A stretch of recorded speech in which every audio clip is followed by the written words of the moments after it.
All right, a very good morning to you and you're welcome to the program. It's Good Morning Ghana, and we're live here in the studios at North Ridge. It is the 25th of March 2024, and we thank Almighty for giving us yet another day to go through the matters of the country.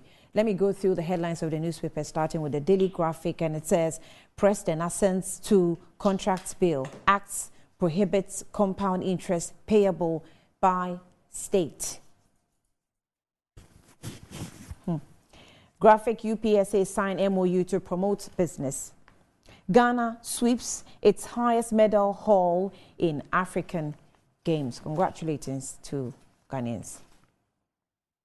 The Ghanaian Times. President hails African Games success. Applause team Ghana for record medal haul.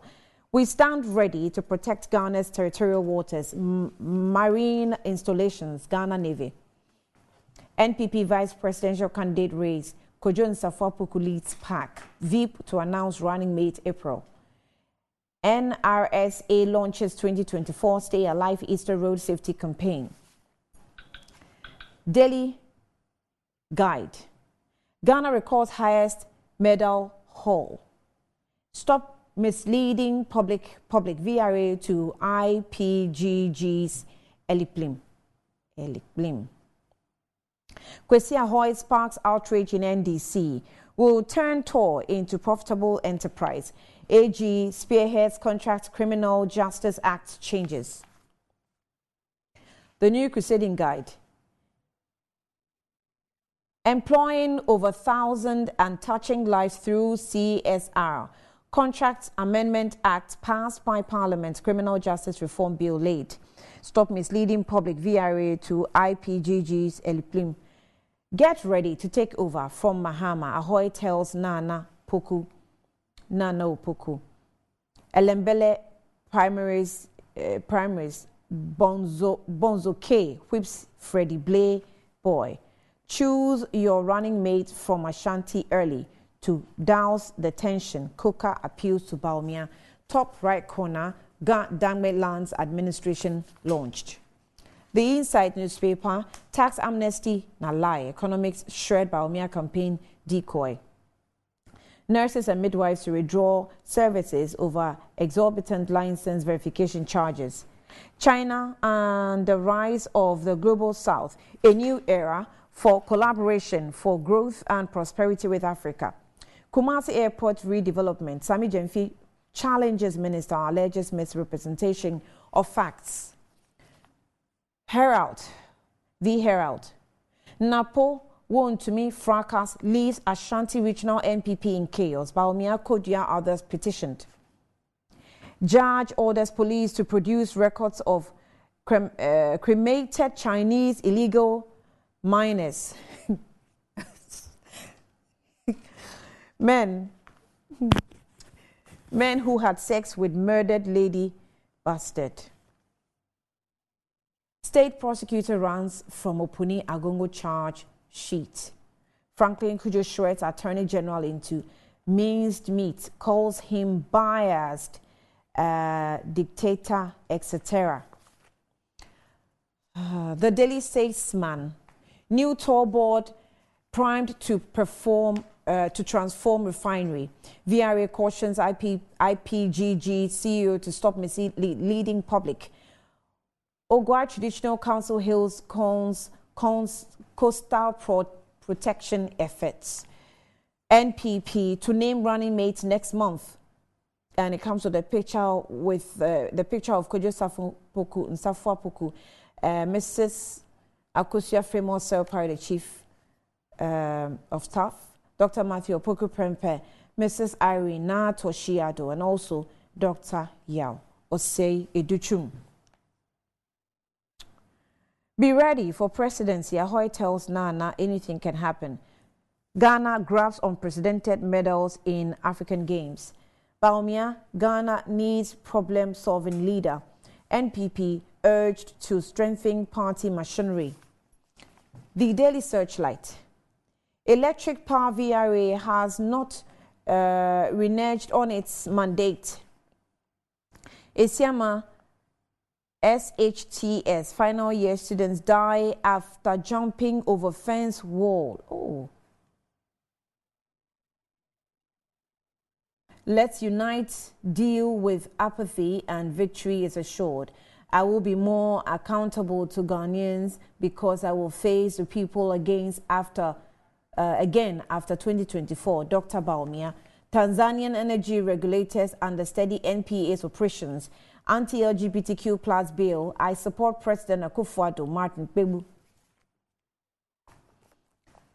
The Ghanaian publisher. 5 shortlisted for Dr. Bawumia's running mates. And the pictures that are here are Kusua Fremont Pari, Mr. Kwadwo Nsafo Poku, and of course, Irina Toshi-Addo. Atamil's fate can befall Mahama. Kwesi Ahoy tells Nana to get ready. Tanzania energy team understudies NPA. 13th African Games. Ghana records highest medal haul in history. The custodian. I'll be more accountable than JM. Mahama made Safa Mills's fate. Ahoy's plot Nana's presidency. Central Oil Refinery employs over 1,000 workers. Tanzanian energy regulators study NPA's operations. And then the top right corner, new toll board to make refinery profitable. The new finder. I'll be more accountable to Ghanaians, Dr. Bawumia.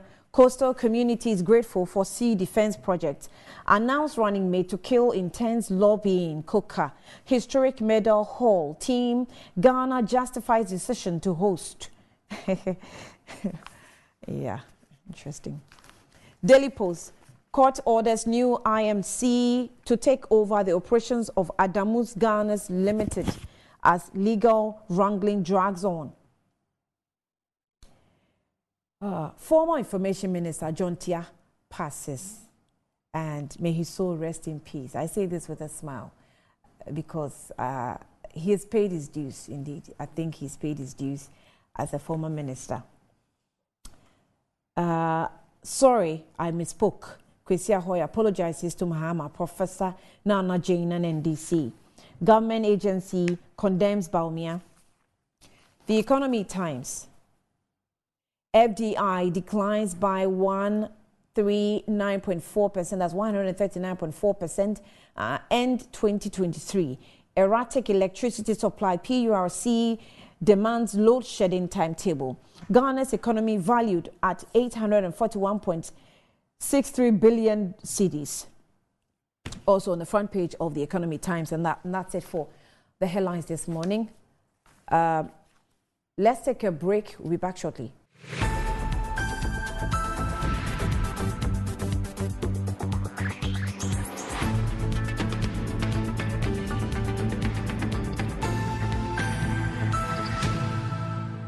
Alrighty, welcome back to the program. It's Good Morning Ghana, and we'll go straight to the guests who have joined me already in the studio. Nana Kwiavle speaks for the NDC, and she's here, member of the National Communications Team.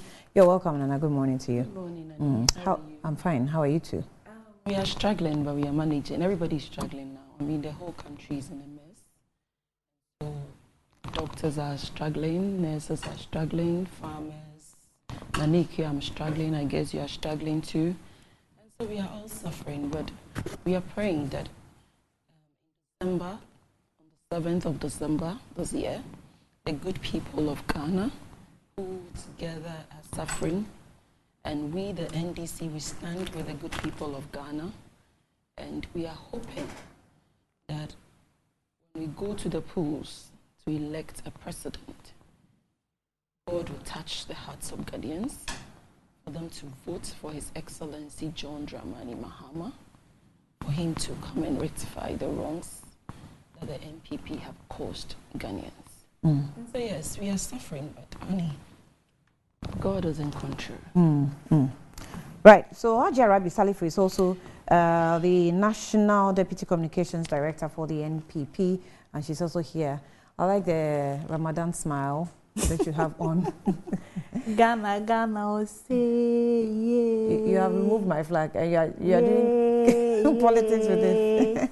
Ghana, oh, Yeah, Ghana, oh, yeah, Annie, good morning. Good morning. It's a very positive Monday morning, and we are still celebrating.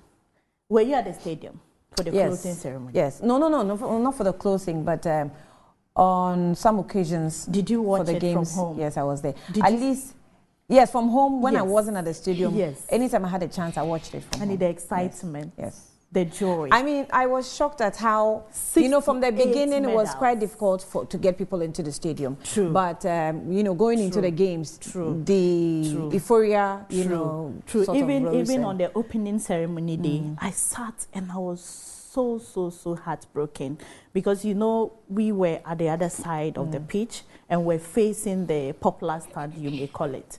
And you could just see the vacant seats. Oh, no. So I actually walked out and called one of our young men at the sports ministry. He said he wasn't part of the local organizing committee, but he told me what he knew about it. And I'm like, no, let's get very proactive about this because it's for the optics. If you look at what we are presenting as a country, it goes beyond just the games. It's going to communicate how united we are, how supportive we are to our own, and how prepared we are for the game. And fortunately, as the time progresses and the games went on, you could see, do you know what got my attention more? When the Jama guys went to support the Black princesses. You saw it. They were singing and chanting, and the girls were so happy. And Mukarama made it for us. For me, I say congratulations to all the people who participated, the local organizing committee, though there are some issues which I'm pretty sure is not beyond our control as a country, and also the supporters who went to give them this support. You see, Annie, whatever we are doing, if we come here cold-shouldered or frowning or not too excited or not enthusiastic, it will by all means affect your delivery this morning. Yeah. So the people who went to support them, the government that has also actually stood by these people, and the entirety of Ghana, I say congratulations to all of us. We couldn't have asked for more, though we are not the first, but 68 medals, 19 gold isn't bad at all. Exactly. And I say congratulations to us. So and the sky is actually our the limit. peak for Let's me push hard. was the boxing arena, Oh, yeah?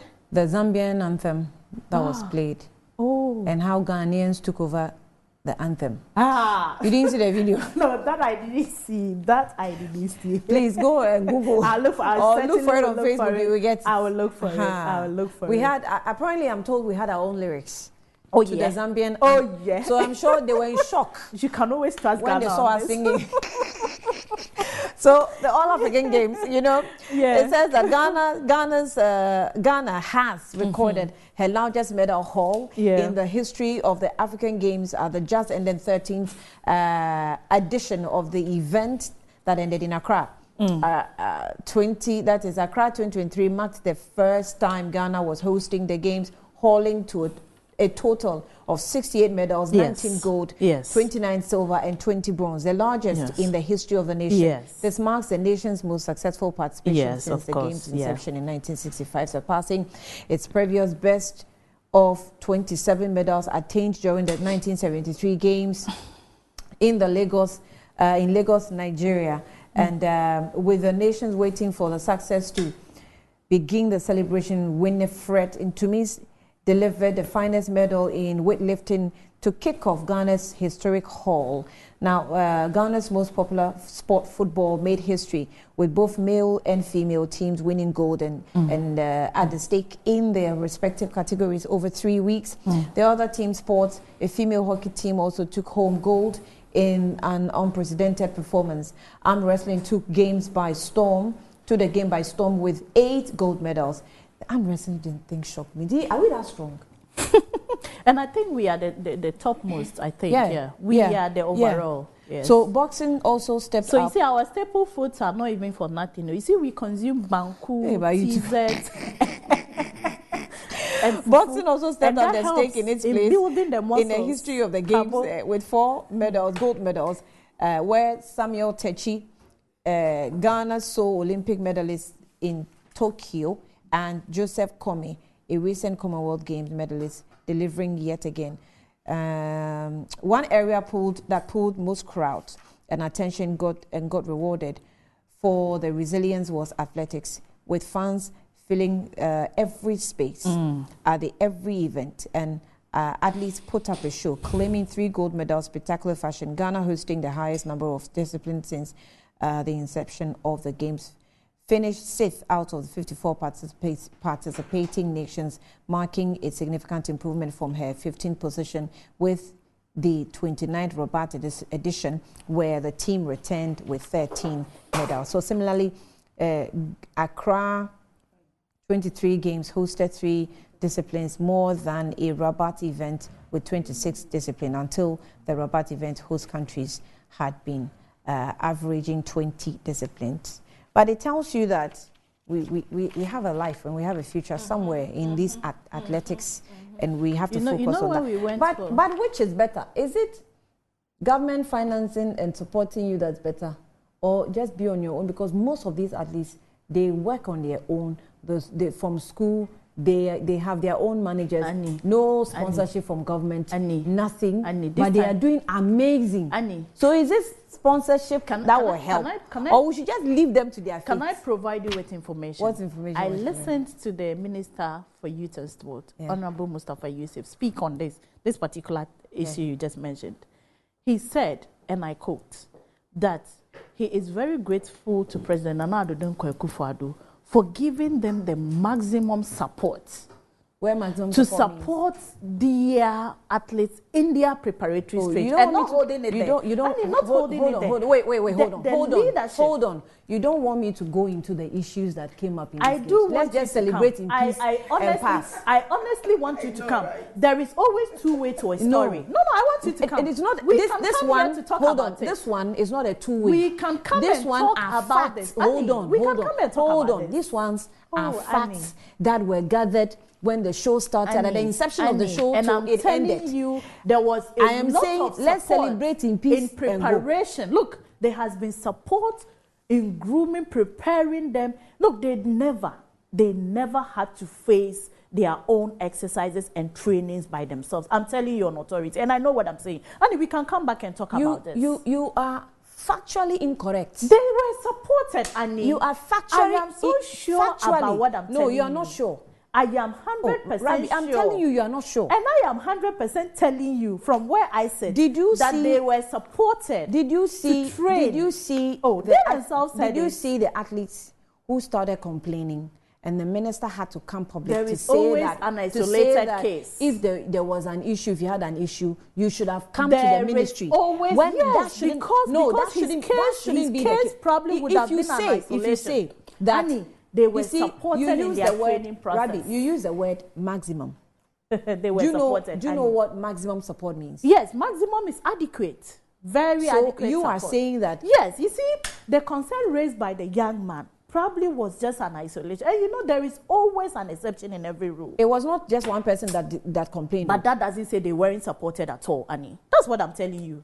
These young people were supported in their training processes. Let's do the business of the day. We'll come and talk about this someday. I know. We'll talk about it. I trust you. You bring it up and we'll talk about it. So relax. You know, when it comes up, it will come up. And I'll come with you. I'll sit with you. Okay. So, Annie. Yes. You want to say something? Yeah, of course. I have to say something. I almost went blind on you. Sorry. Yes, you almost did. Yes. After the government has spent a colossal $195 million on this tournament, you saw what happened. Some withdrew. South Africans, they got angry. Some withdrew. We had people who were not happy. And so I'm so happy you were insisting that we should celebrate at least the few achievements that we had. And forget, excuse me, when you were talking, I didn't say anything. It's unprecedented. No, Rabi, please. You are not giving her the keywords to use. Please, allow her. Thank you very much. Annie, they also spent about $48 million on transportation and all those things. They have spent so much money, yet look at the mess these foreigners had to go through. And so I'm happy he said, we should just celebrate the good. You know, the MPP, they like to defend every mess. That is their track record. And so even when the things are not right, after spending this colossal amount, after failing drastically in everything and failing in this All African Games as well, allocating such huge amounts of money and then disappointing people that have come into our country to perform, you still have the temerity to come and sit here and say that everything about the games went well. Annie, I'm happy you corrected her. It didn't go well. Thank you very much. So she even heard me wrong, Annie. Were we talking about preparation or everything? Sometimes it's always very important to listen. If you don't listen correctly, then you end up saying things that are inadequate.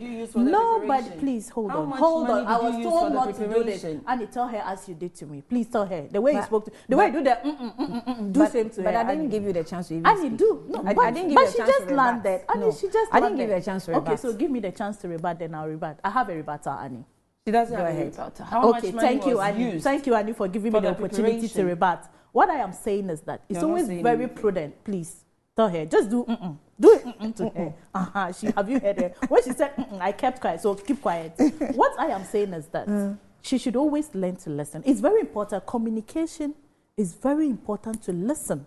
Because when you listen effectively, you are able to communicate effectively. What I am saying is that I never said everything was all right. I even admitted in my submission. So I'm just putting the point of correction there. But if I spoke about an isolated case, which you insisted. If I wish to put an interpretation on what you said. Yes. You said maximum doesn't make it entitled. No, you don't use the word maximum. Maximum doesn't say absolute. You can't. Maximum is quantum. No. And maximum is not absolute. Is what? It's not absolute. Is what? When you say some, when you say a lot, when you say everything, these things are always conclusive or in sections. That's what I am telling you. When I say maximum, it's not absolute. So the government's maximum support that was given to these athletes was the government's peak of support it could have provided. Peak. That's the best support government could have provided. Of course, yes. So that is government. So the best is not your best. So no. Perfect. Exactly. Thank you. So I get how you've contextualized it.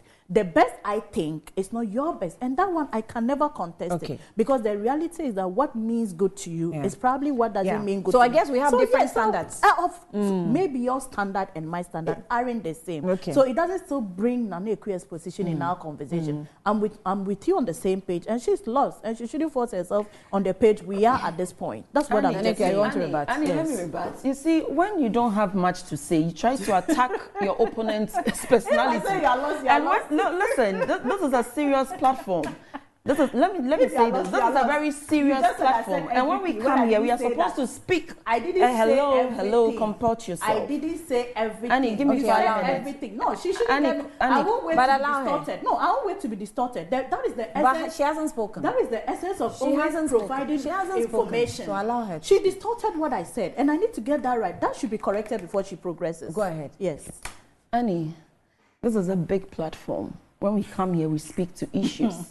When you don't have anything to discuss, when you don't have substance, that is when you attack your opponent's personality. Nana Akua is not listening. Nana Akua is not doing this. These basic loose talks. I mean, it doesn't fly. We are saying that you have spent $195 million in the preparation. You have used an English word saying it is maximum.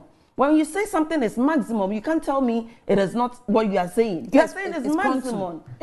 So government's quantum. Exactly. If this is your maximum preparation, then you should be crying. And so if you don't understand comprehension, you don't need to attack people's personality. Now, Annie, this is the last time Rabi sits on air. And when I talk, she says, Nana Akua is not listening. Nana Akua is not doing this. This is her last time. She's supposed to learn how to behave. If she keeps distorting. Too early. No, if she keeps distorting, I will keep referring to she not listening. Okay. Annie, let me round up. Yes. You cannot in conclusion, and start to say things this is a serious platform. We need seriousness when we sit here. And that personal attack doesn't fly. Oh, no. There are more serious issues. We are here to discuss taxes. We are here to discuss how you have failed Ghanaians. And so please, And that that is not Nana an Ikia attack. doesn't listen. And that's Nana not Ikia an is doing attack. this. Nana Ikia is And basic. that is It's not basic. an Please, attack. let us Go raise with the your bar high in standard. Go communication. with your Yeah, high of course. standard. No, but of Rabbi, course. you With your high can't. I mean, let us you raise can't the be bar so in unfair. Hold on, communication. Rabbi. Let me set the. Let me set the rules. Look at the time that is going. I should be Hold fair on, by hold on, being hold on, hold on, distorted. hold on, No, hold on. Annie, I No, should be you fair. have to listen to me. I should be fair by No, being listen to me, distorted. listen to I'm me. listening to you, Listen Annie. to me. I'm listening to you. I always say the rules off air. Today I'm Okay. doing it on air. Please. So I should be fair when to someone be is distorted. delivering, hold on. When someone is delivering, She's a master of it. you are and even know. doing it. You are even doing it to me She now. has- she you are, taught you are me how doing to it to even me. do it. She You are actually doing it got to me me. here. She I didn't got do me it to here. you. You are doing it to me. She Stop got it. me here, No, Annie. stop it. When someone is delivering in sentences and in statements, please do not be interjecting that way because you're not being fair to that person. Anybody that's watching is listening. So let the person land. If you have any point to make, in fact, at some point you can be interjecting, once a while. But when it continues the way you're doing it, then it means it's deliberate. Annie, I'm Please. pretty sure this is not only applied on Rabbi. No, that's no, not. I want to know. Because you were doing it, that's why Please, I'm looking at you. But it applies to both. But it's not applied Don't on worry. only Rabbi. No, it applies to both because you have sides. witnessed Nana Ikuya do worse. No. It Perfect. applies to both sides. Thank It's you. fine. Thank you. Thank you. Thank you. Okay, so let's celebrate for now. I'm sure We are celebrating. For now. Honestly, we are. then later we'll look at the maximum and the maximum. Yeah, and the Okay. minimum. Okay. Yes. And the minimum. But obviously you see that the South Africans, they don't appreciate this your Annie, maximum. let's go on. We do appreciate the maximum. We have never in the history of Ghana gotten 68 medals. Okay. Well,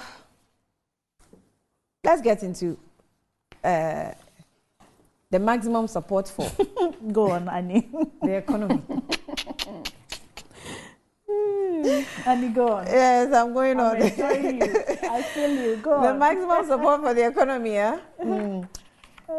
From last week, Dr. Bawumia threw in something again that has to do with taxes and maybe its policy going forward. That is, should he become the president for this country or voted into office as president, some of the policies that he intended to do regarding taxation. So you saw that there was a video we played, but for the sake of time, I will not repeat it, but it was Dr. Bawumia speaking to, the working body of this country and made certain comments. He talked about the flat tax policy, amnesty, and then he also sort of went at the GRA a little. The GRA, what he said was that, let me read this statement. It says that the flag bearer of the New Patriotic Party, Dr. Mahmoud Bawumia, has accused the Ghana Revenue Authority of harassing businesses under the guise of tax collection. He voiced his concerns during a discussion with the members of the Ghana Chamber of Commerce and Industry seeking their input as the manifesto committee develops ideas for the 2024 election. Dr. Bawumia attributed the current situation to the GRA practice of setting unrealistic targets for its office, leading them to resort to taxing existing businesses excessively. They're harassing businesses. Quote, that harassment is coming from the sort of targets that are created at the office. And they are setting unrealistic targets. And this is because the tax base is so narrow. You say to them, and this is your target for the month. And then they are trying to figure out, where do I go? Unquote. Quote again. Then for them, it is very easy.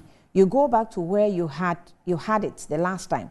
You go to the taxpayers, the people who are already paying taxes, and then you have to come up with a new reason why they should pay more. So you come up with all sorts of stuff. These were Dr. Bawumia's words in the video we just played. And then you go to taxpayers, to the people, okay, I've read the side, all sorts of stuff. To tackle this issue, Dr. Bawumia pledged to introduce a flat tax rate in 2025 and provide tax amnesty to all businesses upon assuming office because of the harassment and the need to make money. We're going to start with a clean slate in 2025. Last week, Friday, you noticed that we spoke, Dr. Randy Abiy actually spoke with former Finance Minister Seth Pepe, who made a statement and said that it was a populist position that Dr. Bawumia is taking, because if you look at even the amnesty, So he said the amnesty in 2017, we gave amnesty to businesses, but we do not have a report on this amnesty that we give to business. So we don't know how far Ghana went with that amnesty that we granted businesses. So if you say that we're granting amnesty again, then what exactly are you doing? You're playing games with the tax environment or the tax regime. What exactly, is your agenda? So the amnesty guy, Vice President Dr. Bawumia, flag bearer of the New Patriotic Party, has reiterated that businesses and individuals will have a clean tax slate under his presidency in 2025 to usher in a new tax system. During his maiden address to the nation as flag bearer of the NPP, Dr. Bawumia announced that his government will introduce a new friendly tax regime aimed at boosting businesses and making the private sector competitive. Now, FABAC, that's the Chamber of Food and Beverages Association of Ghana, the chairman of Food and Beverages Association of Ghana, John Awuni, is advocating for a comprehensive reform in tax system. Speaking on Oxfam tax dialogue, Dr. Awuni says that called for the elimination of certain taxes that adversely affects average Ghanaian. He emphasized that the importance of reducing taxes, noting that lower taxes generally lead to higher compliance. Lower taxes generally lead to higher compliance. You see the relationship. So my point is that the tax system must have a stimulating effect. Once the private sector is doing well, what can you do to your tax system? Now, GRA has responded to Dr. Bawumia in a statement, and I read a statement. It says that we don't harass businesses for taxes. Okay, we don't harass businesses for taxes. GRA responds to Dr. Bawumia. The Ghana Revenue Authority has denied an accusation by Vice President Dr. Bawumia that it harasses businesses to meet its unrealistic revenue targets. In a recent discussion with the Chamber of Commerce and Industry to seek their ideas to draft a campaign manifesto for the 2024 election, the flag bearer of the governing New Patriotic Party raised concerns about the harassment of business by the GRA officials to meet their tax collection on realistic revenue targets. They're harassing business, Dr. Bawumia observed, explaining that the harassment... Okay, let me jump from it since I've read it in the other statement.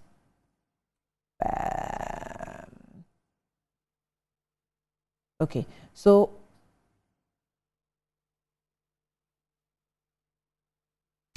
now the Assistant Commissioner of GRA Revenue, that's the Ghana Revenue Authority, Emilia Esem, who spoke on Oxfam Tax Dialogue on Thursday, 21st of March 2024, said there is no harassment with tax collection, stressing that GRA staff don't go out to harass. No tax officer who has been authorized to go out is expected to harass any client in the sense that we have some compliance issues that we deal with every day. One is every taxpayer must register. Failure to register, we can send you a notification to appear. We can lock up your place if you fail to respond to these notifications. And we have duties to issue invoices for people who are registered to pay VAT. So that's just the brief I'll capture. When we have some time, I'll read the whole statement because it's quite long, but I'll capture it as we go. So let me start. In fact, I'll start with you, Rabbi. Let me start with you with taxes. So this is what we have on our table. We know that for taxes, you and I understand and accept and agree that every Ghanaian feels harassed by not GRA's work, but by the imposition of taxes. Annie, can you kindly play Dr. Bawumia's video on the script you read?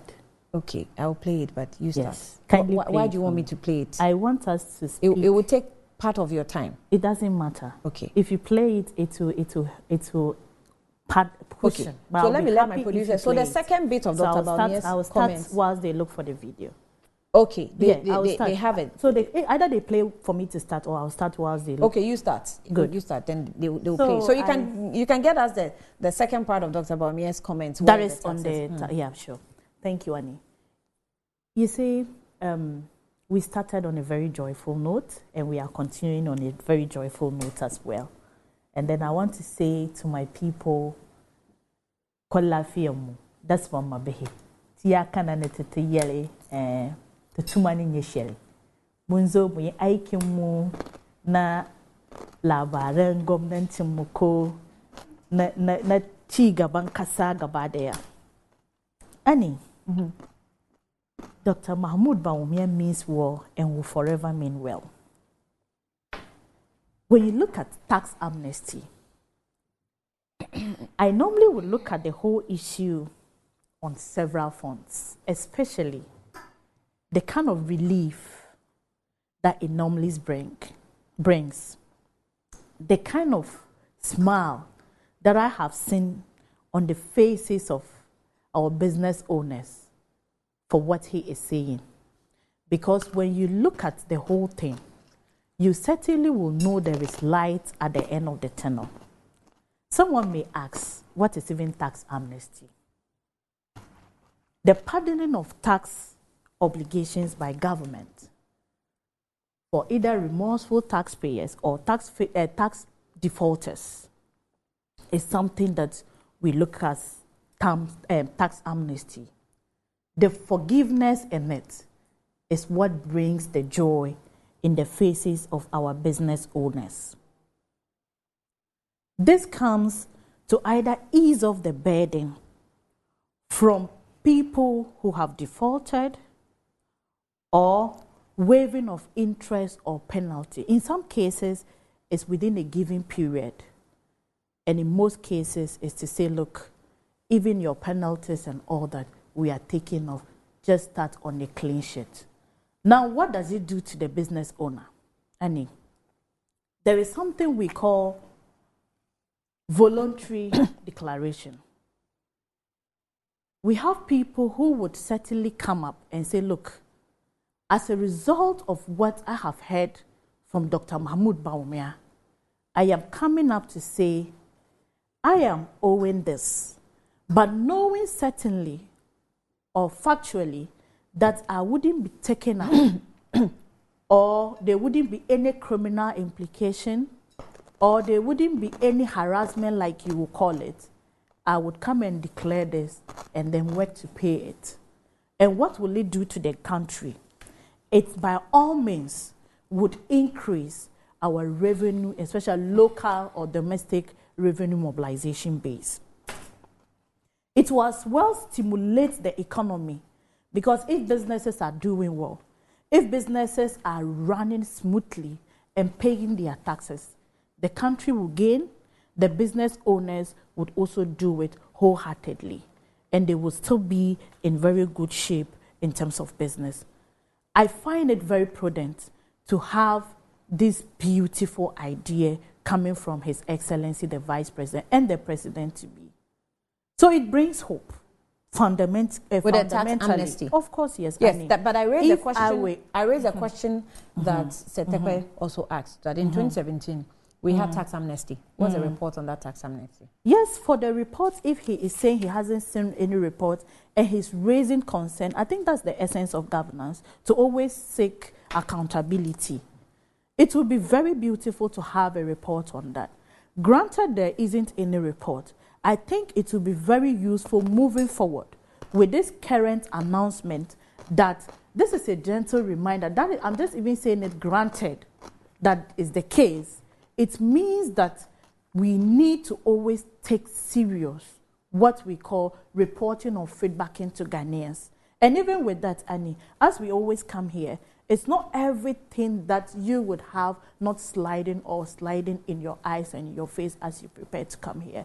So certainly, I know if there is such a report, he should be patient. That will be pulled out in the very near future. And if there is none, which I haven't seen, I haven't seen any report of that kind personally, and I won't lie about it. But what I am saying is that, granted we don't even have, that means for governance and for implementation of whatever policy we are doing, the essence of always having reviews, either quarterly, either monthly, either end of year, is to point out some of these issues, things that you probably wouldn't have done very well, for you to correct. But that doesn't also mean your entire implementation is defeated. So what I am saying is that I would accept what he is saying in whole heart and say, look, let's look at it. If there wasn't any report of that kind, that should be relooked at and that should be provided at the end of this. But that is to say, generally, the issue of tax amnesty is, why would Dr. Mahmoud Bawumia even come to talk about tax amnesty? When you look at our conditionalities coming from the IMF, and even if we want to sit as a country on a realistic note, we would know domestic revenue mobilization is the way to go as we sit. We all know, and we have been saying it, that look, we shouldn't be dependent on entirely external forces entirely. We should be able to look inward and know what we can bring together in terms of revenue. Now, the whole issue is about the approach, like you have read. And I know if the video had been played, you would have picked out the critical words looking at him talking. He is talking about how, the know-how, not the claims. As for the claims, we are all looking for the revenue and we all want the money to come. But do you set realistic targets? Or you go where you go targets? Realistic is when you give targets that are not outrageous. Target that the businessman or woman would look and say, okay, I'll be able to make this threshold of gains, or be able to pay this threshold of tax within this period. That's what I understand as being realistic about it. And also, the other arm of it, though not mentioned in the whole statement or mentioned by Dr. Mahmoud Bawumia, I personally also look at even the issue of the tax invigilation. Some deemed it as harassment. I have listened to a shop owner who said, Rabbi, this is your thing there. You are harassing us too much. And I said, what? They said, must you come and be by our shop to make sure this is how much? And I said, look, did you listen to Dr. Mahmoud Bawumia? He mentioned it. He stated how uncomfortable he was about we having to invigilate taxes up front, in front or within the shops of these people, but rather trying to digitalize it. And not even before he got that, in his speech, he mentioned to us, and I would plead to read it clearly, Annie, to you. He said, ladies and gentlemen, Ghana has a major challenge in the area of domestic revenue mobilization. The tax to GDP ratio is about 14.0% compared to 27% for South Africa and 34% for advanced countries. Most adults are outside the tax net and compliance, and our issue today is compliance, which is very low. Now, my catch here is, at the beginning of 2017, only 4% of adult population of Ghana had tax identification number. Why he's roping in the tax identification number is, if our tax compliance rate is low, how do we get revenue mobilized? And that sends us to the approach. How do you make sure you get? And that also brings us to the statement you read that low taxes leads to tax compliance. And then I also would say, like, realistic targets will also lead to tax compliance. So we as a government are imposing the taxes, and GRA as the body responsible for the collection of the taxes is not setting realistic targets. Is that your point? I see even what he said as an appeal and not attack on them. Let's look at how they are even collecting after all.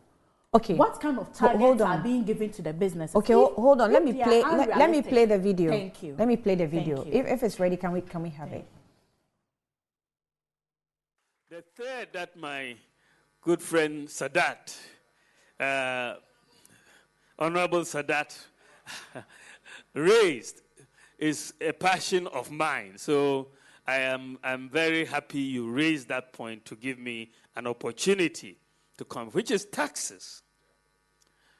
This is taxes. As I said earlier, that this has been worrying me. I've been looking at our tax competitiveness. business and looking at the burden of taxes on businesses in Ghana. And that's why I said it took me to Estonia to go and look at their system. I honestly believe, and I have called the GRA commissioner to have a chat with him on this, is that they are harassing businesses.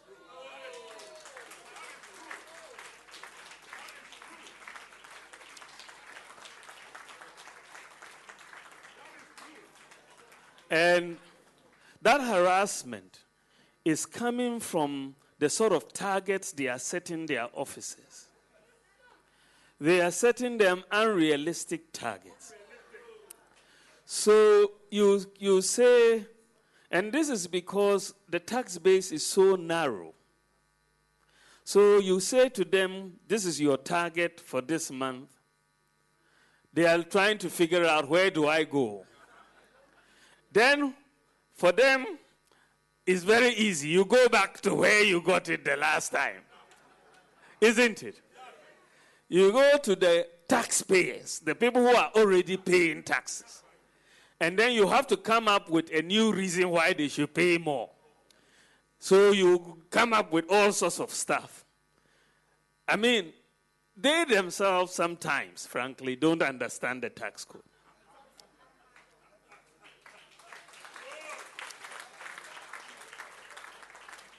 There are a lot of good, hard-working people there. They are my friends. But I'm saying that the targets that they are set, these hard-working officers, sometimes are very unreal. You have to find out from Right. Beatrice what she does to me. The debate continues. But on the back of that statement, so Organized Labor of the Ghana Revenue Authority Workers Union, they released a statement. The statement says that we have observed and listened with utter dismay and disbelief reports on media platforms regarding pronouncement made by the Vice President to the effect that GRA is harassing taxpayers and businesses. We therefore wish to respond to the as follows. 1. We would like to state unequivocally that we, the workers of GRA, find the statement unfortunate and consider it as an attack on the efforts of the hard-working staff of the authority, which is not discontinued, would incur the displeasure of workers, disrupt revenue collection efforts, and breed industrial disharmony. 2. We wish to place on record that the unprecedented growth in the tax revenue collection in 2023, which yielded the excess of 11 billion Ghana cedis, is a major factor that has kept Ghana in the IMF bailout program. And it is also an undeniable fact that the GRA has since the 2020 fiscal year met and in some cases exceeded the annual revenue target despite the challenges of COVID-19. 3, it is strange that the Vice President, who also doubles as the head of the economic management team, could suggest that the authority gives itself the targets while he is well aware that annual targets are assigned to the authority by the government through the Ministry of Finance. Indeed, the least we expect from the Vice President, if we would not be appreciated, if our effort will not be appreciated of the authority in raising tax revenue, is not to put the lives of our hard-working staff at risk with such unfortunate comments. Additionally, we wish to stress that the GRA's administration administers tax in accordance with laws enacted by the Parliament of Ghana and not based on whims and caprices of workers. Now, we also call on the President of the Republic of Ghana, His Excellency Nana Addo Dankwa Akufo-Addo, the GRA board, civil society organizations, and well-meaning Ghanaians to admonish political functionaries to desist from making such pronouncements and intervene swiftly, as this statement poses a major risk to revenue mobilization efforts going forward. What we need as workers of GRA is policy direction and investment necessary for the transformation of GRA into a world-class revenue administration. And then we implore all workers in the authority to remain calm and go about their daily duties professionally as always, and to be rest assured that leadership will do its best to safeguard and protect them all at all times.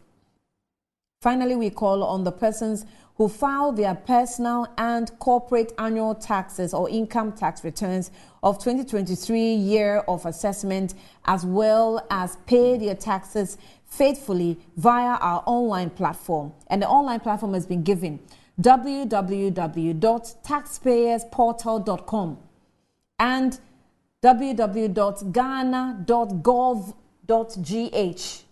I think when you file it this way, it saves everybody the trouble to avoid the word harassment. I guess that's why they have provided it. So please, if you want to file, you can go on these websites and file. It is signed by the leadership of GAU and CSA. And not GRA. The Workers' Union of GRA. You know what? Yes, workers' union. Yes, staff do have unions and have opinions. But it's as well beautiful to have a statement officially from GRA, which we can say, because when you listen to, and I know you did listen to the Vice President speaking, he even did mention that he will invite the GRA boss to have this discussion. So now my position is, Annie, it's all about approach. This is a leader who is willing to take it to the people and get their reaction. And me, even from the GAU, I will still take it as a very positive reaction to clarify their stance. Now you have been accused of harassment. You are saying we are not harassing. The bend or the point here is, or the baseline is that, look at your approach. In the quest to mobilize revenue or generate revenue domestically through tax mobilization, it's very, very prudent to also have the business person in mind. And that's what we are talking about. And Dr. Mahmoud Bawumia didn't even stay there. He went on to share his views during his statements on how we can do this effectively. One of it is the digitalized online system they have provided. Now you can sit 24/7 and do your tax filing online and you don't have issues. He also went on to say, to increase the number of people with TIN numbers, I propose that we designate the Ghana card as the Ghana card number as the TIN number in doing this. And he said the impact, we increase the percentage of adults with TIN numbers from 4% to 85%. Now let's even leave there as an approach. He went on to say, today, your SNIT number is your Ghana card number. Your NHIS number is your Ghana card number. Your TIN number is your Ghana card number. What he is just telling you, synergizing or synchronizing all this into a common platform only helps you in terms of ease or in terms of smooth and efficient processing, or in terms of when you are even situating it in the case of revenue mobilization.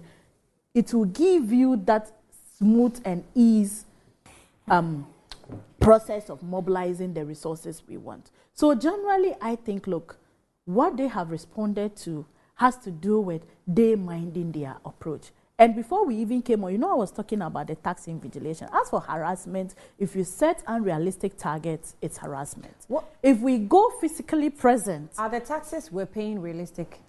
Which people? Or at what level? As people, Ghanaians. The taxes that has been imposed over the 50, how many taxes that we're paying, are they realistic? Yeah, those that are wet removal, you have seen that we have made efforts to remove them. Which ones? And those that... E-levy. Even if you want to go by e-levy, we are telling you we will abolish e-levy. Even if you want to go by e-levy, I'll still say yes. So what I am telling you is that... So that's an unrealistic tax? You may call it unrealistic, but if it embeds us or if it is something that stretches us, it certainly has to be removed. And that's what Dr. Mahmoud... How about COVID? The COVID tax is a transitional or it's a process one. Now that we are recovering strongly, I so much believe we'll get to a point where we'll say we are taking So it's off an the COVID. unrealistic tax. It could be unrealistic given the time it is being implemented. During COVID, we could have called it realistic, but when we don't still have the impact, or we no more feel the impact of COVID, or when the economy is completely recovered, I don't think there will be any need to keep it. Then when we keep it, we'll be seen to be calling, or we'll be right to call it unrealistic So taxes. now we can say the government is harassing us.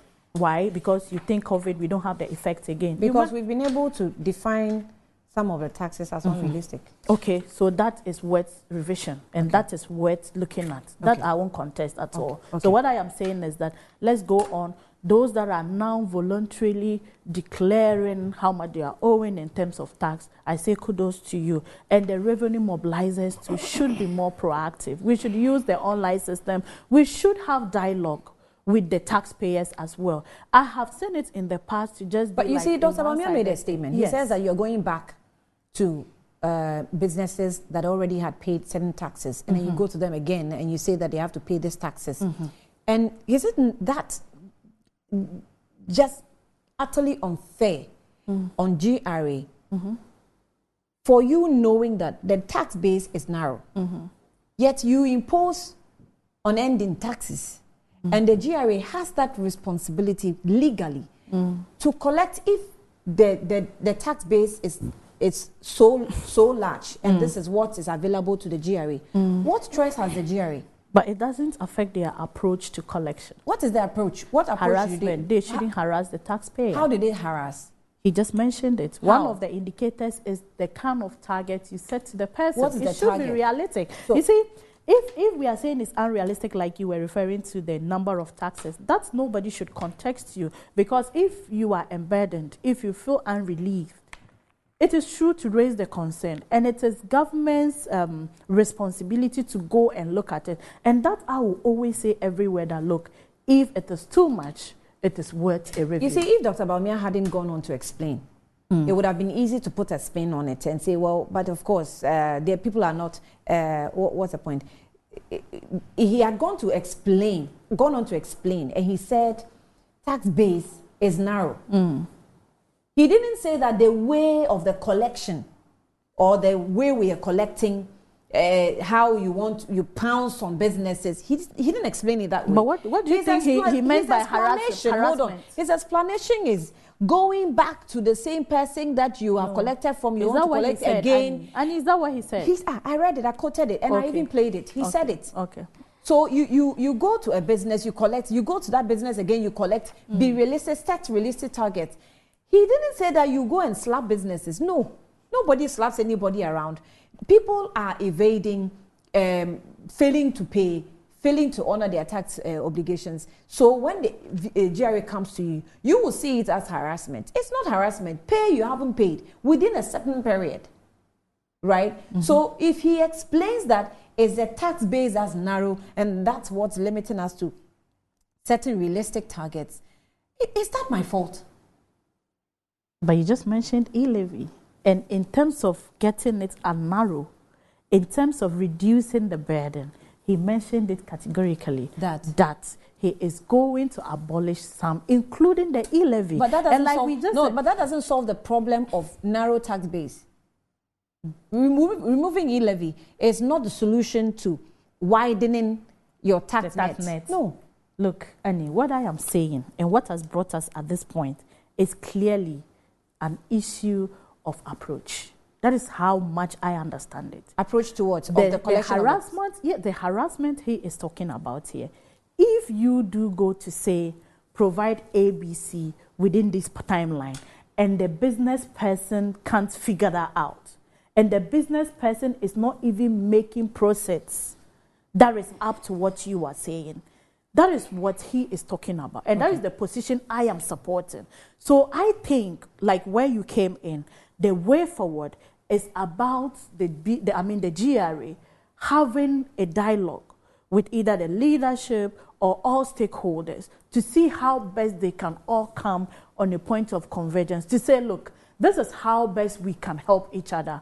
As much as we want you to pay, you should also be able to help us understand how best we can get these taxes collected without any form of harassment or stress on you. And I think that is where we should be looking at. Someone sent me a message on the tax amnesty in 2017. Let me just read that to you. So the Tax Amnesty Act 2017 is a limited time government pardon to eligible taxpayers, individuals and businesses who have failed to register with the Commissioner General or file returns or pay taxes as required by law. The purpose of this amnesty is to improve voluntary tax compliance, increase tax revenue, make fairer tax reforms possible due to an expanded tax base, and accelerate economic growth. And then the amnesty pardons eligible taxpayers on the following: tax on undeclared returns for previous years up to and including 2017 year of assessment, penalties and interest of non-filed income tax returns, as well as unpaid, underreported, or unreported taxes. Who is eligible? All persons who have not previously registered with the Ghana Revenue Authority, or who have registered but have unreported or underreported tax debts. And when to apply for the amnesty, the application should be made as early as possible before the August 31, 2018 deadline to allow for adequate 2018 deadline to allow for adequate time of processing of the amnesty.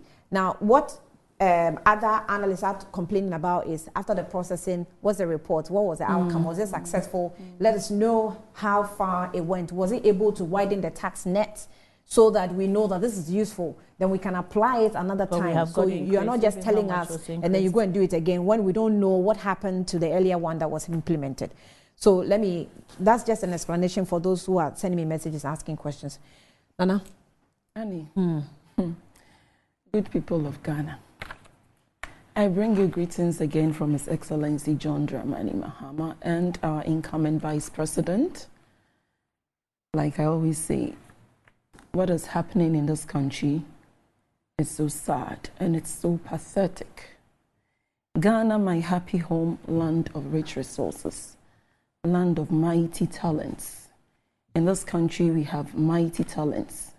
We have doctors, we have nurses, we have professionals in this country. And so as a country that needs to be governed with all seriousness, it's not a country that we need people to come and joke and play with us as if we are playing. Dr. Mahmoud Bawumia is the head of the economic management team.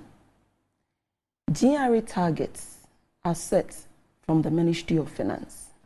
And so Mahmoud Bawumia works together with the Ministry of Finance. And so the targets that are given to the GRA, Mahmoud Bawumia is fully aware of it. And so what he's trying to tell us is that we are not discerning. We are not a serious group of people in the country. He's more serious than all of us. And he can come out with all sorts of words and expect us to believe it. Mr. Mahmoud Bawumia, wherever you are watching me from, let me tell you today, Ghanaians are really discerning. And we see through all your tricks. You cannot take 33 million people for granted. You are the head of the economic management team. You know the target set for GRA. So how then do you go and stand somewhere and make such loose statement that GRA is harassing people on taxes? Why should it even come from a vice president who is wanting to become a president? How are taxes? When Bawumia was coming before 2016, do you know the things he said about taxes? Now listen, Bawumia on taxation. An MPP government will move Ghana from taxation to production. He also said that NDC has resorted to increasing taxes under the economic difficulties they have created. And then the NPP would do differently. You sat and you stood on platforms and you said this to 30 million people. You took over together with your human rights lawyer, have imposed so much taxes on us. Today you are taxing betting, e-levy, COVID. After COVID, when we were struggling and we were crying, no food to eat, businesses have folded up. Everybody was stranded. The MPP people have the temerity to come and tell us that we should pay COVID tax. This is how wicked the MPP are. Now, Annie, let me tell you, the taxes that have been imposed on Ghanaians are too much. And in a country when taxes are too much, what happens is that it impedes on compliance. And so when you go to the port, for instance, the taxes that are happening there, Annie, is pathetic. Today, when you bring in something, when you import something into the country, you pay so much taxes. And when you are not lucky, you will pay so much so that by the time you receive your goods and you sell it, all you will do is to make losses. And that is how businesses are collapsing. A lot of businesses are collapsing in this country. As we speak, Annie, do you know that Big Pens, the pen. That one? Yes, that one. They used to be in Ghana. They have relocated to Ivory Coast. I thought they moved to Nigeria instead. No, they've Ivory gone to Coast. Ivory Coast. Oh, okay. It is not only them. Game has folded up. A lot of the multinationals. So Big is moved to Ivory Coast. Yes, they have moved to Ivory Coast. So they didn't get anywhere to go. Is Ivory Coast? But Ivory Coast is better. See, our neighboring countries, their taxes are even better. Even Togo is better than Ghana. We should be ashamed of what the MPP has brought us. We should be crying. This is the time we should feel sorry for ourselves as Ghanaians. This is how messy they have done to the country. And so Mamadou Bawumia coming to talk about taxes surprises me. Before, our neighbors they used to come to Ghana to buy things here. And when they are coming, they come with dollars to buy things here. Now they have all realized that it's not worth doing business in Ghana because the taxes imposed are too much. And Annie, let me bring to your notice also that in a country where you increase so much taxes, like I said, you impede productivity. And so people are not productive. Smuggling is on the increase. Annie, when you do that, what you are trying to say is that people should use dubious means to clear their goods because the taxes are too much, they cannot pay. So that's where the guru boys come in. And so I see a guru person and I say, okay, I want to clear this. I don't have the normal taxes to pay. So let me pass through the back door. I tip him and then he does my things and I clear the goods. This is a gentleman that is taking Ghanaians for granted. Mamadou Bawumia is taking Ghanaians for granted. The taxes we are paying are too much. Annie, how many taxes did you say we are paying? Over 40, right? Over 50. Over 50. It's over 50 now. Oh, we have a lot of taxes we're paying. I can give you some. Please. Go ahead. You can give me some later. We need to let the public know some of the taxes. Over 50 taxes that we are paying in a country. Why would Bawumia subject us to this kind of ridicule after he came to tell us that he is moving us from taxation to production? Annie, I am becoming emotional. I feel really sad about this country and how it is going. I feel really, really sad. I am so bitter.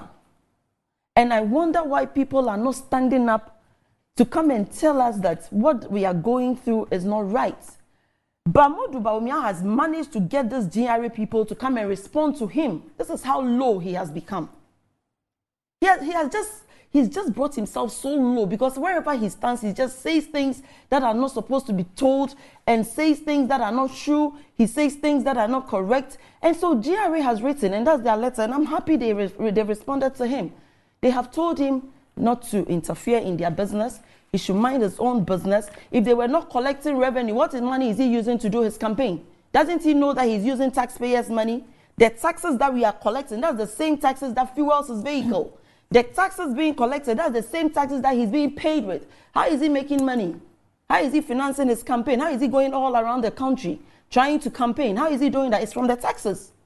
And so if you are telling them that they are harassing Ghanaians, what do you mean? How should they collect the money for you? You have set targets for them to meet. They are meeting their targets. They are even pushing, like you're saying. They said they've met how much? 11 point something. I mean, on some occasions, last year or so, GRA exceeded its target. Yes. My point is, when they exceed their target, we're happy. When they meet, we're happy. And we use it to even campaign. Yes. As in, it's a part And so of what is our... this problem? Why is he So telling him? I don't see where... What is the sense in this? Annie, don't you feel sad? Listening to him, are you not sad? What's the sense in what Bawumia was saying? That GRA is harassing Ghanaians for taxes. See, everybody pays taxes. When you sew, when you're a seamstress, there are a lot of taxes. You pay taxes. When you're a seamstress, you pay taxes. Even when you have a barbering shop, I think through the municipal assembly, they come to you to collect revenues from you. All those are form of taxes. When you buy bottled water, when you buy pure water, when you buy toffee, you pay taxes. And it is these taxes that the GRA collects. The targets are set by the Ministry of Finance, headed by the Economic Management Team, Dr. Mamudu Bawumia. And so he knows the targets that have been set for them already. He has brought mechanisms for them to use to collect it. Behind the scenes, he pushes them to go and collect the revenue. And then you come and stand in public and pretend as if you want to help us, and you're accusing GRA for telling us why are they harassing Ghanaians in taxes. But, such a shame. But you see, it's interesting, but the other means of collecting taxes, some of them, it's not that GRA is sitting there waiting for you to come and file. We all go to our shops now to buy. Yes. And when you buy, the receipt given to you, you can see that you have been harassed without being spoken to. Annie, I showed you a receipt, right? Take GRA out. Giving me eye contact. Are you referring to me or you're still? Because I'm talking about government. That's why I'm looking at you. Oh, okay. You know, So I should keep quiet. I'm saying that. Oh no, you don't want me to respond, isn't it? Most of these taxes we're even paying. Okay. GRA is not sitting there and waiting for you to come and file or come and remind you that, oh, you have failed to honor your tax obligation. You are harassed when you go into a shop to buy fufu. Annie, I don't. I bought some things. It cost me 371 cedis. Only 371. And it is food. For the... It is food. I ordered some food from a restaurant. Okay. It cost 371 cedis. Only 371 cedis. Listen to the taxes I paid. I paid COVID-19, 1%. I paid the Get Fund, NHIL, 5%. I paid VAT, 15%. I paid tourism, 1%. The taxes alone on my 371 worth of food was 84 cedis. In 2016, 84 cedis could cook a whole meal for me and my 3 children. Now, 84 cedis is taxes on food worth 371 cedis. What is the sense of this? We are suffering, we are struggling. Ghanaians are in pain. You don't come and make fun of us by telling us they are harassing us to pay taxes, when you are the one who has set the target and brought in mechanism, pushing them from behind to harass us. What is the meaning of this? We cannot take this anymore, Annie. I feel so insulted, and it's amazing. Why are people not talking? Why is everybody... Have you noticed that the country is quiet? There comes a time when everybody becomes quiet.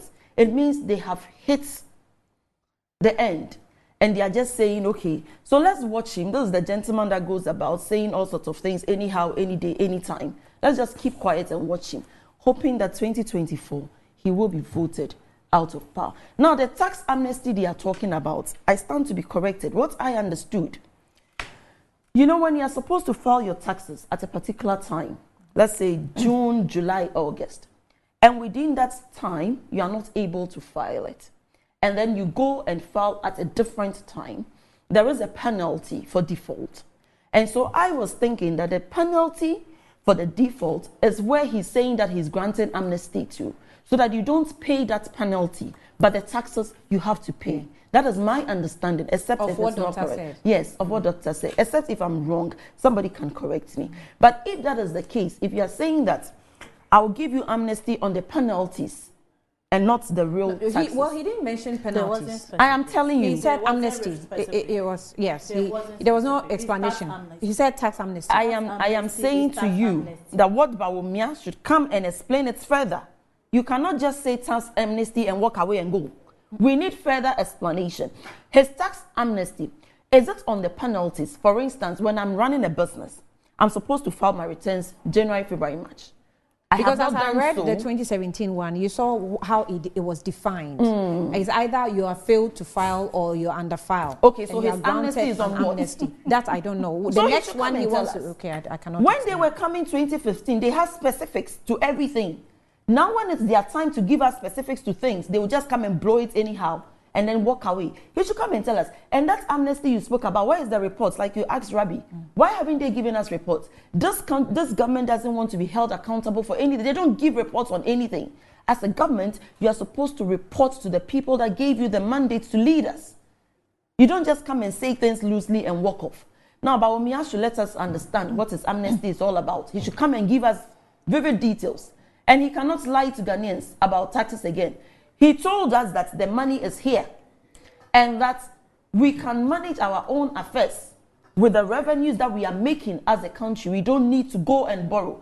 Aside all these major taxes that have been imposed on us, we have borrowed over $610 billion or Ghana cedi or something. Somebody should correct me. We have overborrowed.